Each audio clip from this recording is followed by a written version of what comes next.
ఈ వీడియోలో పండగల యొక్క గొప్పతనాన్ని తెలుసుకుందాం.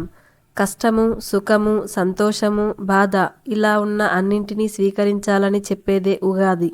అలాగే భార్యాభర్తల అనుబంధాన్ని గొప్పగా చెప్పుకోవడానికి చెప్పేదిగా శ్రీరామనవమి తెలుపుతుంది. అలాగే విలువైన వాటిని కూడబెట్టమని మనకు నేర్పేది అక్షయ తృతీయ. అలాగే ఉపవాసం ఉండాలని చెబుతూనే ఇష్టమైన పిండి వంటలు చేసుకొని తినాలని చెప్పేది ఏకాదశి. జ్ఞానాన్ని అందించిన గురువును మరువరాదు అని వ్యాస గురు పౌర్ణమి చెబుతుంది. అలాగే ప్రాణాలను తీసేదైనా సరే తోటి జీవులను ప్రేమగా ఆదరించమని చెప్పేది నాగుల చవితి.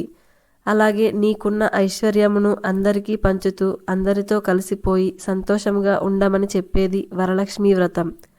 అలాగే తోడబుట్టిన బంధం ఎన్నటికీ విడవలేనిదని రాఖీ పౌర్ణమి చెబుతుంది. అలాగే ఊరంతా ఒక్కటిగా కలవడానికి వినాయక చవితి, నవరాత్రులు చెబుతున్నాయి. అలాగే చనిపోయిన వారిని మరువరాదని చెబుతూ చెప్పేది పిత్ర అమావాస్య. అలాగే ఊర్లోని వారంతా ఆటపాటలతో కలిసిపోతూ సంతోషంగా గడపమని చెప్పేది బతుకమ్మ. అలాగే ఎప్పుడూ నీకు అండగా నిలిచి నీ పనులు చేసే దానిని గౌరవించు అని తెలిపేది దసరా. దీనినే ఆయుధ పూజ అంటారు. అలాగే ధనము ఎప్పుడు నిల్వ ఉండాలనేది ధన త్రయోదశి. అలాగే 10 మందికి వెలుగు చూపే జీవనం నీది కావాలని తెలిపేది దీపావళి. ఎక్కడెక్కడో ఉన్న కుటుంబమంతా ఒక్కటిగా చేరి ఆనందించాలనేది కేదారేశ్వర వ్రతం.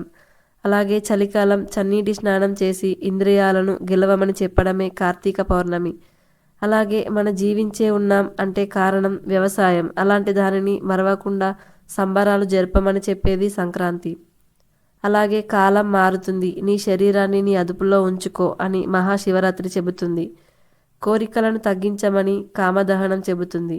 వివిధ రంగుల వలె ఉన్న వివిధ మనుషులు, వివిధ అనుభూతులు, పిల్ల పెద్ద అందరూ కలిసి సంతోషంగా ఆస్వాదించమనేది హోలీ.